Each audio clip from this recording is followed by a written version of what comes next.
अस्सलाम वालेकुम viewers. Column design का ये हम लास्ट लेक्चर कर रहे हैं जिसमें हम ये डिटेल एक एग्जांपल जो है वो सॉल्व करेंगे। इसके पहले लेक्चर में हमने ब्रीफली इंट्रोडक्शन किया, देन टेक्निकल टर्म्स जो हैं वो पढ़े और फिर स्टेप वाइज प्रोसीजर जो है वो सीखा।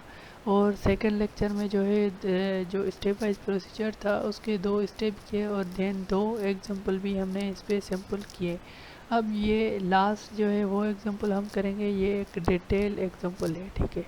तो इसमें जो है वो हमें ये डेटा गिवन है कि ये टाइप ऑफ कॉलम जो है ब्रेस्ड अगेंस्ट एस वे है, बेंट इन सिंगल कर्वेचर है, इसकी विड्थ ये है, हाइट ये है, डेड लोड ये है, लाइव लोड ये है, movement due to dead load, movement due to live load, और इसकी जो लेंथ है वो ये है m1 और m2 वो दो बोथ जो हैं वो इक्वल है, fc-4 है और fi 60 के ऐसा है, ठीक है। ये डेटा हमें गिवन है और ये क्रॉस सेक्शन गिवन है जिसकी इफेक्टिव डेप्थ जो है वो 19.5 इंच है और टोटल जो ओवरऑल डेप्थ है वो 22 इंच है।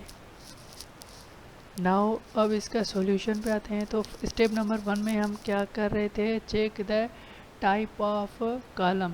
टाइप ऑफ कॉलम के लिए ये रिलेशन हमें गिवन थी, ठीक है। इस रिलेशन के हिसाब से हम के जो हैं वो क्या रखेंगे, ये जो है वो ब्रेस कॉलम है तो के इज इक्वल टू 1 होगा। एल यू हमें गिवन है, रेडियस ऑफ गायरेशन हम रिलेशन से फाइंड करते हैं 0.3 इंटू एच से।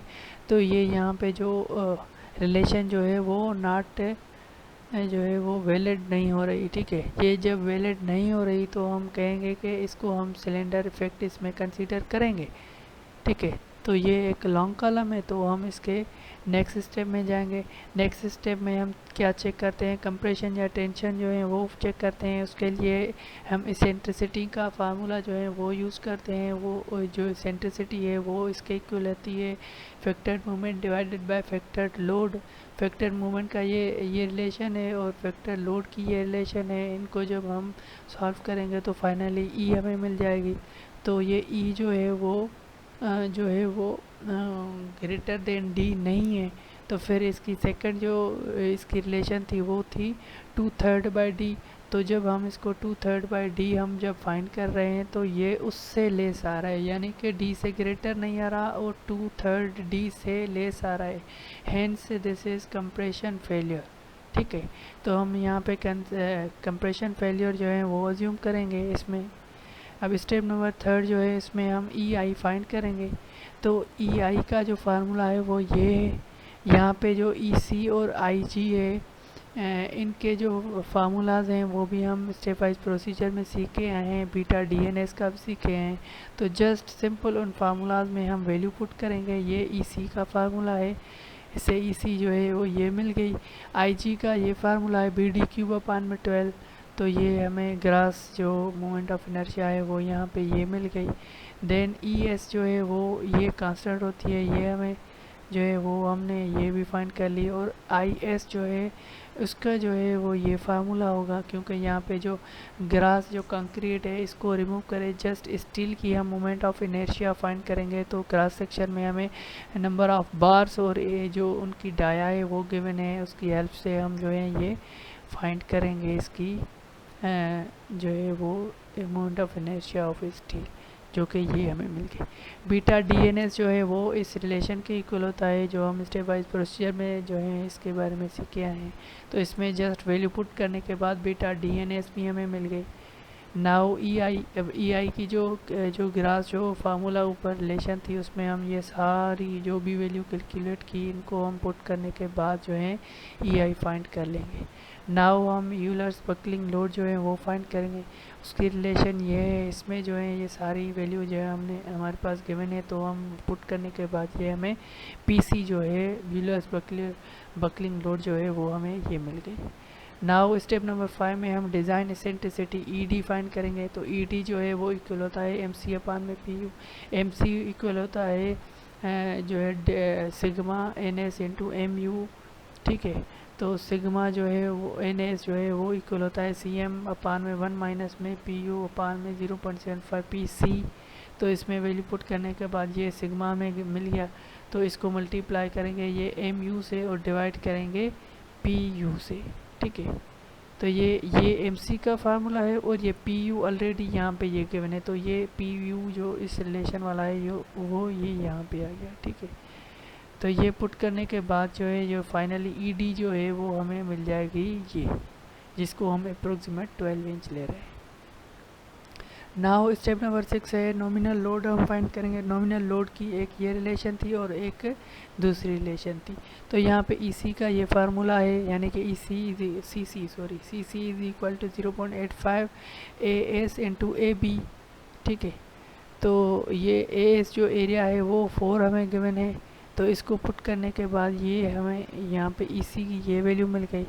नाउ सी एस की जो है वो ये इसका ये फार्मूला था, तो उसमें भी ये वैल्यू पुट करने के बाद इसकी भी जो है ये वैल्यू हमें मिल गई, ठीक है। ये यहाँ पे फार्मूला भी मैंने लिख लिए हैं इन सारों के। फाइनली टी का भी ये फार्मूला है, तो इसमें पुट करने के बाद टी की ये मिल गई। अब यहाँ पे जो एफ एस है वो एफ आई के इक्वल नहीं होगा, क्यों? क्योंकि यहाँ पे कंप्रेशन फेलियर हम अज्यूम कर रहे हैं। तो जब भी कंप्रेशन फेलियर अज्यूम करेंगे तो एफ एस जो है वो इक्वल इसके आ जाएगा। तो इसके जब इक्वल होगा तो यहाँ पे जो ये जो C है उसको हम फाइंड करने के लिए पहले सी बी फाइंड करेंगे, फिर हम सी बी से ये C जो है वो ग्रेटर लेंगे। तो सी बी फाइंड करने के लिए ये इसकी ये रिलेशन है, इसमें पुट करने के बाद ये सी बी हमने फाइंड कर ली। ये तो ये 11.5 आ रही है अप्रोक्सीमेट, तो यहाँ पे C जो है 12.5 हम अज्यूम कर रहे हैं। तो ये पुट करने के बाद ये एफ एस जो है वो ये हमें मिल गया। ये जब एफ एस हमें मिल गया तो वो पुट करने के बाद फाइनली हम सी सी प्लस में सी एस माइनस में टी को इसी की जो रिलेशन है इसमें पुट करने के बाद ये फाइनल हमें क्वेश्चन नंबर 2 ये रिलेशन जो है फाइंड हो गई। यहाँ पे ए जो है वो अननोन है। नाउ सेकंड जो यहाँ पे जो नॉमिनल लोड की जो रिलेशन थी वो ये थी, यहाँ पे जो है ई बार जो है या ई डैश जो है वो इक्वल टू दिस था। तो इसमें वैल्यू पुट करने के बाद जो है वो ई बार जो है वो हमें ये मिल गई। ये पुट करेंगे जब इस रिलेशन में बाकी सारी वैल्यू गिवन है एक्सेप्ट ए, तो ये पुट करने के बाद फाइनल जो यहाँ पे जो इक्वेशन बन रही है वो ये बन रही है। यहाँ पे ए अननोन है, इसको हम इक्वेशन नंबर 3 कर लेते हैं। तो अब इक्वेशन नंबर 2 भी पी एन की है और इक्वेशन नंबर 3 भी पी एन की है, तो दोनों को हम जो है वो कंपेयर करने के बाद जो है ए की वैल्यू फाइंड कर लेंगे। तो फाइनली ये ए की वैल्यू जो है इस रिलेशन के सॉल्यूशन के बाद ये हमें मिल गई ए की वैल्यू। तो ये ए की वैल्यू क्वेश्चन नंबर 2 में हम पुट करेंगे तो हमें पी एन की फाइनल वैल्यू जो है वो फाइंड हो जाएगी, जो कि 538.9 किप मिल गई। नाउ अब स्टेप नंबर लास्ट जो 7 है उसमें हम डिज़ाइन लोड फाइंड करेंगे। डिज़ाइन लोड जो है वो इक्वल था पी यू अपान में 5, तो 5 हम यहाँ पे कंप्रेशन फेलियर ये कंप्रेशन जो है वो फेलियर हो रहा है, तो यहाँ पे 5 की 0.65 हम जो है वो वैल्यू लेंगे।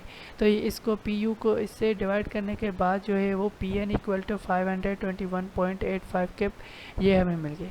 तो अब जो है यहाँ पे हम देखेंगे कि ये सेफ़ है या नहीं, जो हमें स्टेटमेंट में गिवन था कि एडिक्वेसी हमें फाइंड करनी है।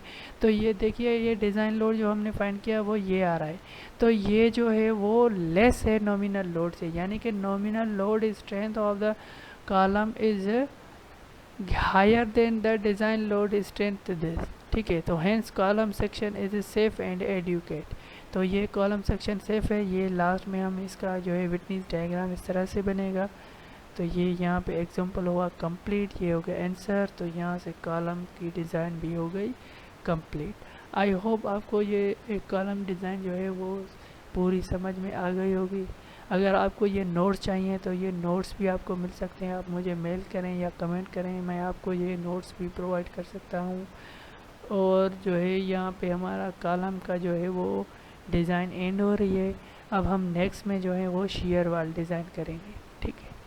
सो अल्लाह हाफिज़, गुड बाय, टेक केयर।